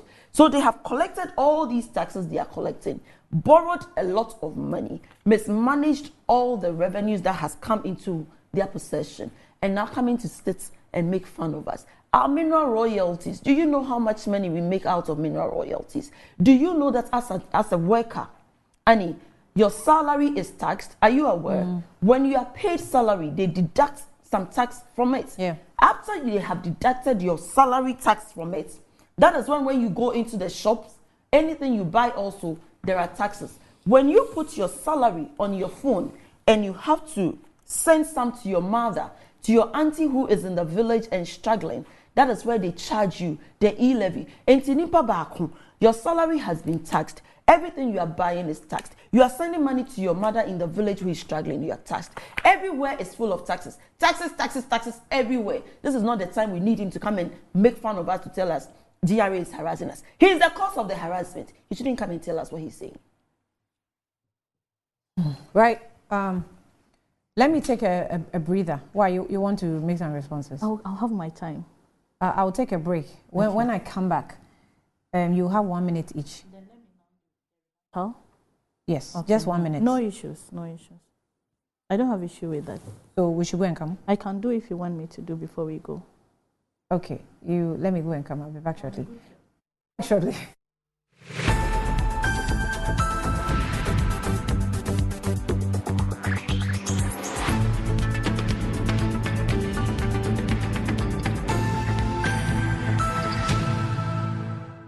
Right, you're welcome back. So we were dealing with the issue of taxes, and I'm still in the studio with Nanekia Avle, member of the NDC National Communications Team, and also the Deputy Communications Director for NPP, Hajia Rabi, who is also still with us here. Hajia, I'll give you 1 minute each, and then we'll tackle the issue of drones, or rather, to make it familiar with you, zipline. Zipline drones, that it was a policy that was introduced, spearheaded by Dr. Bawumia, and some of the issues that are coming up, contracts that were signed, and maybe subsequently things are changing. What was said before and what is being done now, a little different. So I want to ask some questions about it, and we'll get into that. But before that, let me give you the minutes to land on your issues, and then 1 minute each, please. Annie, I am very happy that in our initial stage of the discussions, we heard or we were reminded of how this platform is a serious one. And then it brings us to when information is shared and how serious we need to take such information. And information was shared that was factually incorrect. To say, in terms of economy, Ivory Coast is doing better than Ghana. I quickly went to look that out to confirm that it is indeed true Ivory Coast is doing. And www.worlddata.info.com, you can check it with me, will tell you that on gross domestic product, the GDP, they are doing around 70.19 US dollars. We are doing over $73 million. Then gross national product around 73, whilst we are doing 79.64. You and who are doing? What date is it? I mean Ghana. This is in recent terms. You must be joking. What I am saying is that when we claim that we are sharing information, we should share it accurately on this platform. Moving forward, Nana Ekuya mentioned that GRA staff are so low and Bawumia has descended to their level. Hey, I said that. He said, Annie, how I could Bawumia stoop that low? Hold on. He said, Hold on. I am quoting her.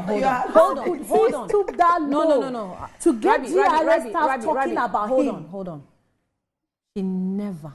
She said, how could No, he Rabi, stoop I that will low? no, I will not allow you to impose your voice on me. Nana wrote, Rabi, how could he? Rabi, She said, and I wrote. he said you have stooped low. How could he? Stooping, stoop hold on. that Let's get the clarity before you even make And certain how comments. can I make a no? When the term of stooping low is used, it does not necessarily assign disrespect to the person you're talking about. What do you? It is the fact that you are a vice president and you spoke to a people, you came to their level. What is the level Hold here? on. It doesn't make them low. You stoop low. You don't speak for Nana Ekuya as much as I know. No, I'm saying that. I'm saying that You don't speak for her. She did not describe them as low. What Don't do degrading that. so No, it's they are level. They are down. Don't do that. No, they are down. You have to learn English. They are down. Look, Okay. I insist. You land. They are down, and he This doesn't. morning As you a said maximum means president, something. of the state, as an incoming and a vice president of the state, right. every citizen should be seen as equal in your eyes, and that is what Dr. Annie, Mahmoud you have to Bawumia correct said. this though. If he is coming, if you don't If understand Dr. English, Mahmoud my dear, You have Bawumia 1 is minute. coming, You have 1 minute. if Dr. Mahmoud Bawumia has triggered a Baby, you're there, conversation, Papa. Look at where he's and passing they are fast. talking about it, it doesn't mean he is stooping low. Okay. It means that he has said something useful, Okay, 1 minute and they are responding to him, All right. and he certainly would take into consideration what their Okay, response Nana are. Ekuya. Annie, Yes, quickly, 1 minute. please, you need to let Rabi learn comprehension and understand the English language before coming on such platform. Because you I come to said, talk when about I personal speak life, the and you English, see she where doesn't she's get coming. it. When I say Stooping A, is she going interprets it down. as B. Now let me And correct they her. are Listen. equal. Tax The to Ghanaians are Annie, equal. tax to GDP. Every Ghanaian Tax is to equal in GDP the eyes of Dr. is Mahmoud Bawumia. 18% across the sub-region, other countries. Tax to GDP is 18%. Ours is 13%. Upon all the taxes we pay, ours is 13%. Annie, this morning, as a worker, with my basic salary, like I said earlier, Stoop low. before I It's am your paid man. my salary, they deduct taxes. After I receive the salary, anything I buy, I pay taxes. When I have to send money to my beautiful mother called Mama, and I send the money, they deduct taxes.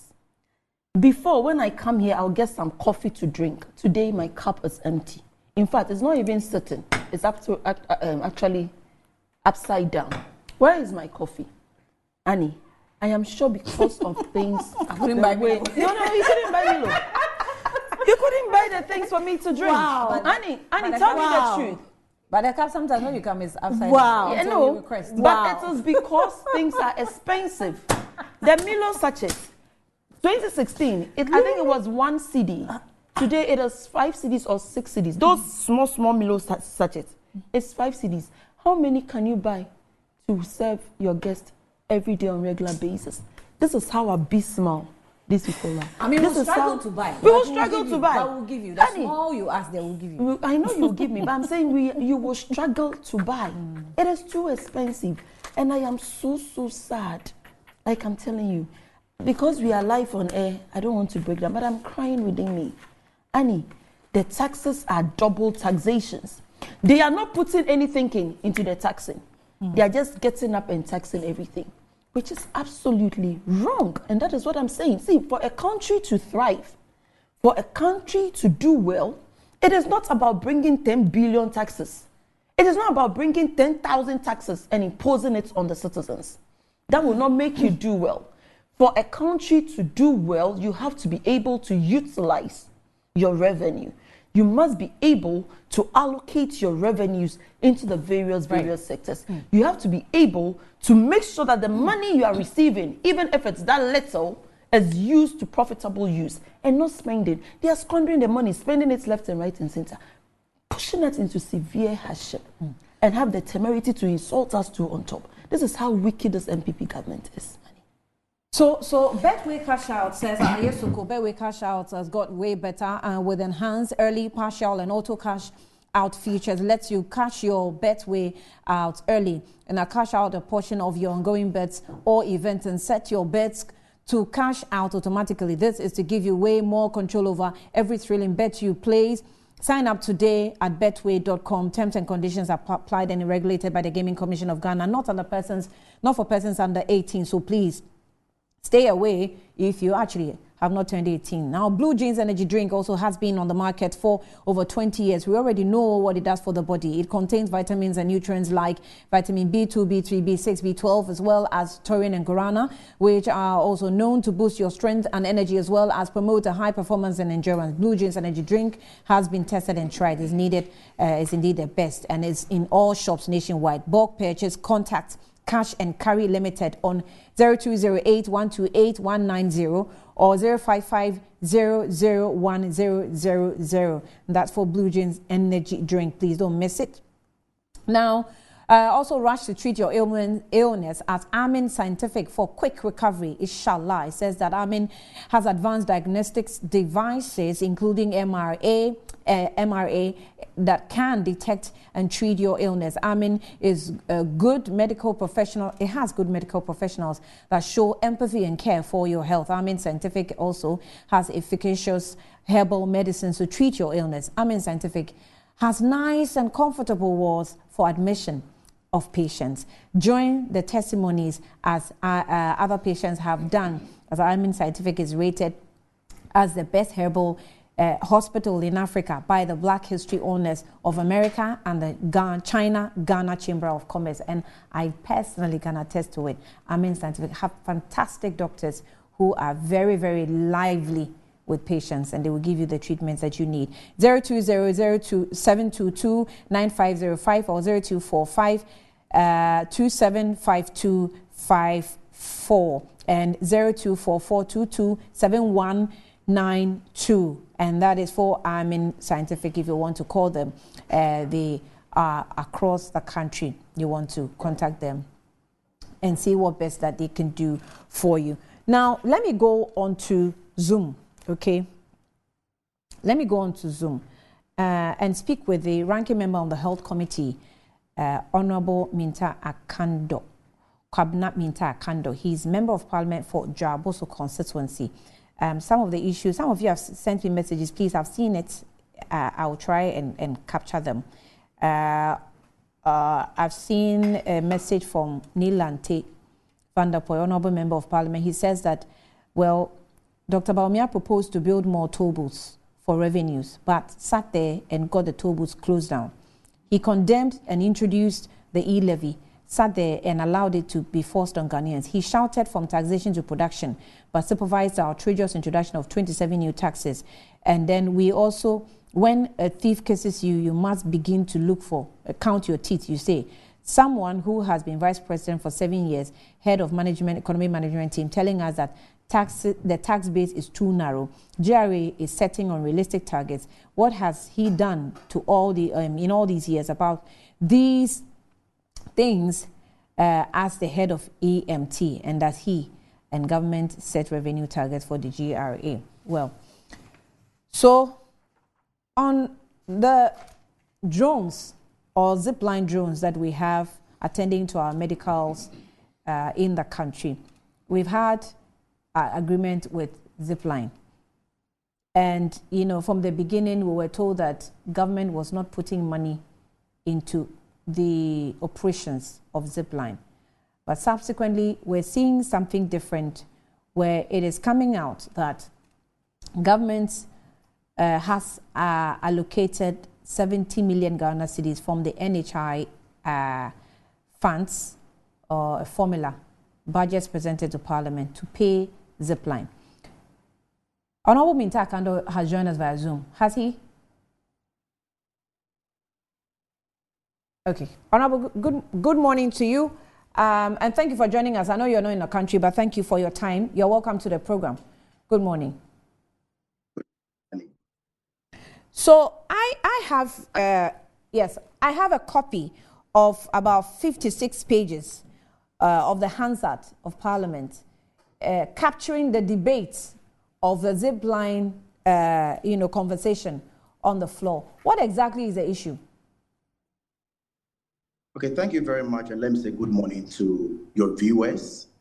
In the initial stages of the conversation on Zipline for emergency medical supply, Alhaji Bawumia was leading that conversation, if you could recall. And so he made all of us believe that the state was not going to spend on the operations and activities of Zipline, and that they were going to raise their money from corporate Ghana, MTN, Tullow Oil, and what have you. And so during the debate on the floor of the House, the minister responsible for finance carried that same sentiment. And just like you have stated, Hansard captures it clearly from the beginning to the end. And in summary, what the minister responsible for finance was putting, minister responsible for health, Kwaku Agyeman-Manu, was putting across at the time was that they needed Parliament to approve of that particular agreement to give it that kind of confidence so that the corporate Ghana will feel free to invest in that particular transaction. And so in summary, we all made to believe that Ghana was not going to, the state was not going to spend on that. Subsequently, I have cited an agreement between the Ministry of Health and Zipline Ghana, which indicates that Ghana, the state, is paying for the activities of Zipline. And not only is the state paying, there are certain provisions in that particular agreement that are very, very dangerous. That is never in the interest of Ghana.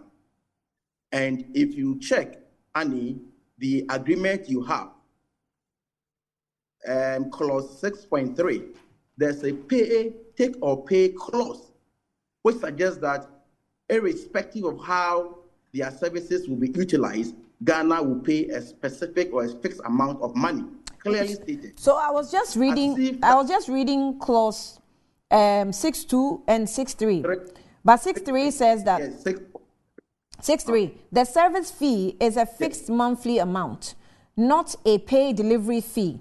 In exchange of the service fee, health facilities receive unlimited access, that's up to the available capacity limitation, to delivery of any medical product within the delivery time commitment set forth above.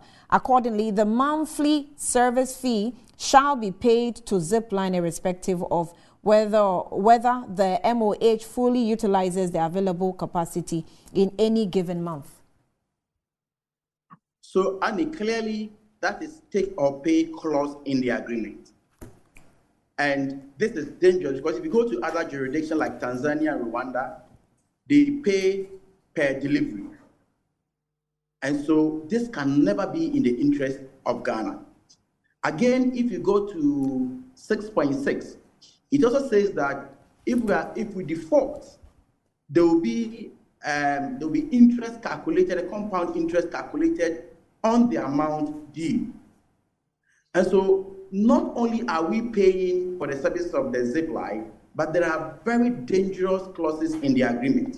So the 6.6, just for the record, the 6.6 says MOH will pay annualized interest at the lower of 20%, and the maximum amount allowed by law on any overdue amount, compounding monthly, beginning the day after the final day of the payment period of an invoice if MOH has failed to pay the relevant invoice in full within the payment period.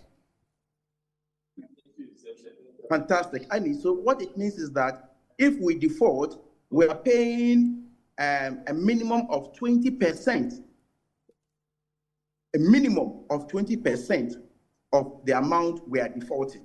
And these clauses, Annie, apart from even the fact that the impression that was created by Alhaji Bawumia that the state is not in any way going to, pay anything with respect to that, and that Zipline is going to raise its own money from corporate Ghana. That is not the case. So the formula, the 2024 National Health Insurance Formula, has allocated not less than 70 million Ghana cedis for that purpose. And we are, as a matter of urgency, calling for a complete probe in the activities of Zipline. So, Honorable, hold on. Do you receive budgets from the Ministry of Health or the NHIA, on the Health Committee in Parliament as to how they're spending within a particular year? Yes. So, Annie, so far, I have seen, this is on the second occasion that I'm seeing payment. I'm still doing the research, but I've seen that of 2023, and this is 2024. And I'm still doing the research that clearly Ghana has committed to that effect. Okay, so you've seen from 2023 and 2024. Yes, and I have evidence to that effect. Okay, and if you check the National Health. Yeah, I'm listening. Hello. I'm listening. So if you check the National Health Insurance Formula in 2023, you see that about 80 million Ghana cedis was allocated for that purpose. And this year, about 70 million Ghana cedis have also been allocated for that purpose. And so there are clear indications that subsequently Ghana government has been paying. And whether or not they even go to PPE is also another issue altogether. So 2023, we need a complete probe into 2023, NHIA captured in their budget of 80 million Ghana cedis. Yes. And 2024, they have captured 70 million Ghana cedis. And the 2023 has been paid, has been utilized, has been paid. The 2023 has been paid. You as a ranking member, you've confirmed that it has been paid. I confirm to you that the 2023 one has been paid. And even before the 2023 one, I have signals that Ghana government had already made some kind of commitment to that effect. So I have a story in 2018. This is City FM Online. We'll fund $12.5 million drone deal from CSR support. Dr. Bawumia clarifies. Story says that the Vice President, Dr. Bawumia, has explained that the government will not bear the cost of the $12.5 million medical drone service it had entered into with Zipline International Incorporated. So, according to him, the cost will be borne by what he termed as corporate social responsibility. Speaking at the conference organized by the International Monetary Fund, IMF, in Accra, Dr. Bawumia said the government's financial obligation to project will not be catered for by the 2018 budget. This is something that the committee must have known, right? Yes, so just like you have read, it is Alhaji Bawumia who led this conversation. And the argument around Zipline right from the initial stages was that it is corporate Ghana that is going to bring in or rake in that amount of money. And so Ghana government was not going to spend on Zipline at all. So that impression, that must be corrected. And Alhaji Bawumia must come out with immediate effect to tell us what has changed. It's important. We can't always say the Vice President is a liar and that he goes scot-free. No, he cannot take us for granted. At least he's the Vice President of the Republic of Ghana. And he owes us some kind of explanation, because he tells us one thing and turns out to be the other all the time, almost all the time. And so this time around, I think that it is in his own interest to come out and explain to Ghanaians why he told us that Ghana government was not going to spend on this particular project, and we have ended up spending so much on the project. And again, quite apart from that, there are very dangerous provisions in the agreement between the Ministry of Health and the Zipline. Just like I have highlighted, we think that those provisions are not in the interest of Ghana. And even if the state is going to spend on Zipline, those provisions must be amended with immediate effect. Because I have examples of other jurisdictions with the same Zipline, not different companies. Rwanda, Tanzania, where they don't have these take or pay clauses in their agreement. Did you see the contract before it was signed? The contract, as in the contract between the Ministry of Health and Zipline, no, because the whole thing. So if you read the contract as you have a copy, it was strictly between Zipline and Fly Zipline and the Ministry of Health. Yeah, so it's written Ministry of Health Ghana and Zipline Ghana Limited Service Agreement. Yeah. If you look at the end pages where the signatories are, it was signed by Dr. Koku Ajamamanu and one Daniel Mafu in the presence of Insian Sari. If you look at the end pages. Yeah. And okay, I'm actually looking at the date, which is service agreement 11th day of December 2018. Fantastic. So this agreement was signed strictly between the two parties, as stated in the agreement. But on the floor of the House, even some of us question that if you so think that Ghana government was not going to spend on the project, then why are you bringing it to Parliament for this debate? And if you read the hands-up copy, it was explained that, we are bringing it here to boost the confidence so that corporate Ghana will know that Parliament has approved of it and the people of Ghana are interested, they are aware, so that it will encourage them to spend on or commit their funds to the project. So that was the reason they gave us at the time. And I remember who posed that question. Honorable Muntaka posed that question at the time. So I saw a video of you making a statement on the floor. When exactly was that statement made? This statement was made, I think, about a week ago, when we were approving the National Health Insurance Formula. Okay. So it came out because of the debate on the formula. Fantastic. Because of the debate on the formula. Who directed that the money should be taken from NHIA formula? Yes. What decision or what went into the decision to get NHIA revenue, paying for Zipline? Well, we were not party to any discussion.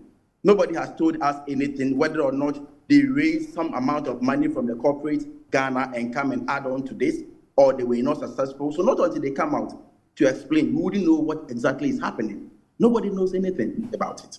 Okay.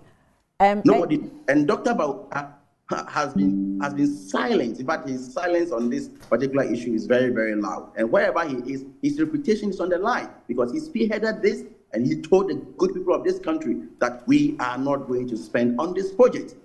And so with the greatest respect to our Vice President, wherever he is, he cannot be quiet on this matter.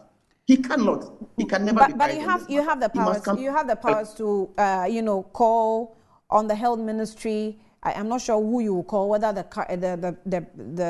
former minister or the current minister in limbo, or I don't know. There is the minister. So the minister has been vetted, and unfortunately for that particular sector, all the ministers were reshuffled, including the deputies. The substantive minister and the two deputies were all reshuffled. Honorable Mr. Minta Kando, we'll leave it here. But I'm sure you will do something about it from Parliament's, Why not? We have already called for a probe into that matter. So if you listen to my submission on the floor of the House, I was calling on colleagues for all of us to do what is expected of us and then begin to know what's really going on as far as Zipline is concerned. What are they actually delivering? Are they delivering blood products, or in some cases paracetamol syrup, which can be stocked in any health facility? What exactly are they doing? We must be interested in the activities of Zipline and how they are paid. It's very important. Okay, I'm grateful. Thank you for speaking to us here on Good Morning Ghana. We're grateful for your time. So that is the ranking member on the Health Committee in Parliament, Honorable Kwabena Minta Kando, Jaboso Constituency MP. And the agreement was signed between, as he said earlier, Kweku Adjumamenu for and on behalf of the government of Ghana, and also Nicholas Hu for and on behalf of Zipline, Fly Zipline something limited. There's a stamp on it, so I cannot see what's there. So that's basically what it is. That earlier on we were told, and that's the story I made reference to, that it was going to be funded by CSR, and then they are now seeing agreements that is capturing some commitments of Ghana government now committing to paying of Zipline. And for the records, I have actually contacted some government officials. I'm not going to mention their names for some agreement's sake, but they have declined to speak on it because they do not have information on the financing bit. They have information on the operational bit of Zipline, but not on the financing bit. So I will not do them that damage. We'll leave it there. Maybe another time we'll talk about the operational services and we'll see how, if it's worth it to even commit as a government. Right. Annie. Yes. You see, I am quite interested in learning more about what Honorable Minta Kando said. And it has to do with the involvement of the committees in Parliament. So if you are a ranking member and then you are informing us about this deal, I mean, yeah, the agreements and everything. Now the whole... in fact, I called Dr. Friye, who is also on the committee, but he didn't pick. He couldn't make it up. Yes. You see, the whole agreement and even implementation moves back to around 2018, isn't it? Now, what even went into the approval? And you know, you did ask a very profound question. You said, who sanctioned the spending of this money or financing of the activities by the National Health Insurance? We should have moved from a point. And I wish to know, how do we get budgets approved? And who approves budgets? And is it not from both sides? Is it not both NPP and NDC MPs who said to approve budgets? So if we had started spending, and he admitted that even in 2023, the budget was approved, and even spending... Of 80 million. Of course, yes. So how did we approve that? Were they not part of the discussion? Was he not the ranking member? Must we always sit as NDC MPP to speak when it suits us? You see, when you follow the whole conversation, since I actually heard about it sometime last week, mid last week, and I kept asking these questions. Yes, he said Dr. Bawumia made us to understand.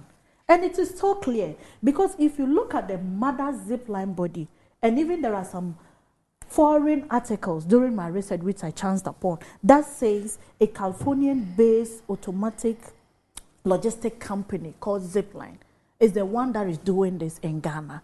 And the seed capital that was brought in was $3 million. And even with the $3 million, they went on to give a breakdown of 2.4 million used for funding the whole project setup, and then 600 million for shipping and other expenses. Now that is so clear that it is a private owned something. Then he did mention that from the understanding he got, which I also understood, that corporate Ghana, including some non-governmental organizations like the CRS, took interest in supporting it. Now, Annie, what we all are not clear about is during the implementation, what happened? You mean the financing? Is it the case that corporate Ghana and these NGOs that were willing to support the financing have backed out? Is it the case that they are still in negotiation or agreement or discussion? But this is information that should be provided by Dr. Bawumia's office. Of course, yes. So I am not distancing myself from the fact that we need more information on this. And it will be very rude to claim to know what you are not well informed about. I am providing you the limits of information that I have gotten on this so far. Right. And it is still subject to discussion because we are all in this country. Right. But my worry is, why must you sit either passive or involving to get to this point before you start talking? That is a great disservice to us. So in landing on this, I want to humbly suggest that the Zipline Ghana, because we have a Zipline Ghana, and then we, the implementing body, that's the government. You see, even the whole thing going through Ministry of Health, the National Health Insurance being the spending, then back to Zipline. We should be sure, because what I understand here is that we are paying for the delivery service, and not entire operations of the Zipline. So, Henry from Koforidua, I've seen your message. God bless you too. Thank you so much. I'm not going to go over it, but God bless you. Thank you. Nana, so you want to Annie, add a word to it? Annie, let me add my voice. What our ranking member said is absolutely clear. There's nothing that Rabi shouldn't understand. It's clear. They came to Parliament. They said it will be funded by corporate social responsibility. We have what is called the corporate social responsibility. So excuse me, let me have my time. The time is good. Keep quiet. And so when companies, corporate bodies make profits, 80 million. Out of their profits, they decide, okay, we will allocate some to, let's say, the health sector, this and this and this. And that is what they went to Parliament to go and say, that is how it will be financed, only for them to realize that, no, they're actually using taxpayers' money to pay them. And they are even paying them take-or-pay clause, the take-or-pay clause, which is even more annoying. Now, what I want to ask this MPP, if Ghana was their private business, if Ghana was their sole proprietorship business, is this how they will run it? Is this how they will run it? How can you run a country with so much lies in your mouth?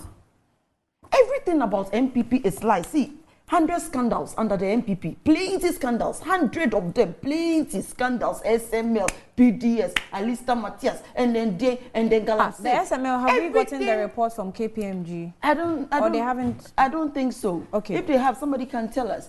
Everything about MPP is scandals. Scandals, we wake up every morning to scandals. And tell me, have you ever woken up to any good news from this MPP? You wake up every morning, is either scandals, is either stealing, is either lies, and this is what they are about. And I'm trying to say, rounding up, what we are saying is that you told Parliament that it will be financed with the corporate social responsibilities supporting. Now we have realized that you are using our taxpayers' money to pay. And then you are what do you call it? You are transporting paracetamols, dewormers. That was not the basis for what do you call it? Drones. Drones are used for important matters like blood. So that is why you can't transport paracetamol with drones. Please, can you be serious with Ghanaians? Can you be serious? So what do you take us for? Need para for treatment. You cannot transport paracetamol with drones and pay that billions of cedis for it. Annie, these are a bunch of jokers. They disrespect Ghanaians so much. They are so unserious. And I will plead with the good people of Ghana. Please, we cannot be taken for granted. 2024, this December, let us ensure we vote this group of arrogant, intolerant, liars, disrespectful. Kwesi Ahoy, let me say Kwesi Ahoy. Hey, please, we have to vote them out. She's done. She's done. Why are you digressing? She's done. Kwesi Ahoy. We have to vote this incompetent, these people that are not productive. We have to vote them out. And she's talking about Kwesi Ahoy. She has the temerity to come and talk about Kwesi Ahoy when we have heard all over the place that John Kuma was poisoned. Oh, no. Let me clarify. I'm saying that we've heard. It's rumors. Is it not rumors on this platform? Please. The platform you were preaching to be a serious Annie, let me finish. I'm saying that. I am saying that. When we have heard rumors so you are that they are... You are peddling. You are even eager to repeat it. Oh, no, don't do that. No. Let me make my point. She shouldn't do that. No, don't do that. You're becoming too bush of light to Rabi. She said this is a serious Are you the host? She said this is a serious platform. Yeah. She said it. And we must be serious for God's sake. No. Okay, you are done. Annie, let me finish. Annie, let me finish. I feel sorry for Rabi. Let me finish. Listen, now, the person says that. Kwesi Ahoy has apologized. No, let me finish. Kwesi Ahoy has apologized to the good people of Ghanaians and to the NDC fraternity. He has apologized. And so therefore, don't say that, because I have reliable. Rabi just talks anyhow. Loose talks all the time. Nobody forced anybody to. Who forced him to say something? Why? Look at you. Not seeing what's going on. Who forced him to say something? What's your reliable source? What is your source? I'm talking to Annie. Shut up. I am serious. I also have my reliable source. Sorry. I am telling you. Please, next time, pay me the vice president with somebody else. She said next time she doesn't want to come with me. The vice president has opened. I'm reading. Both of you, I'm reading. The vice president. I'm reading. The vice president has opened up the GRA.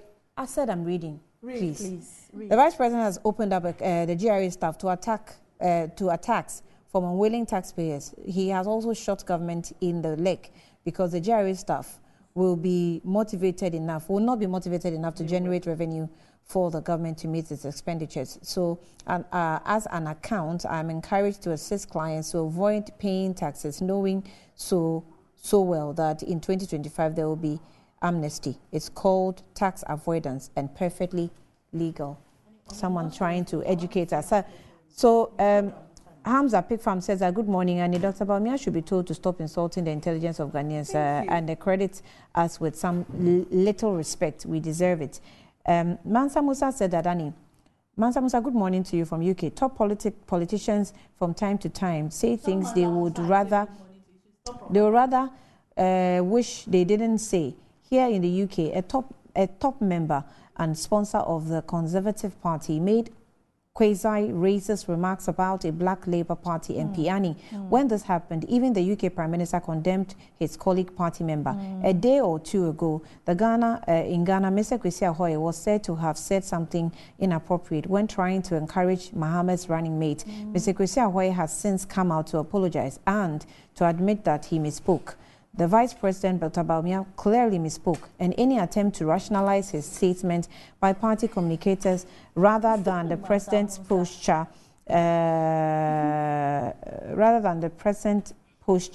Vice President Bawumia clearly misspoke, and attempt to rationalize his statement by communicators rather than the President as a posture of disrespect to all of us. All right.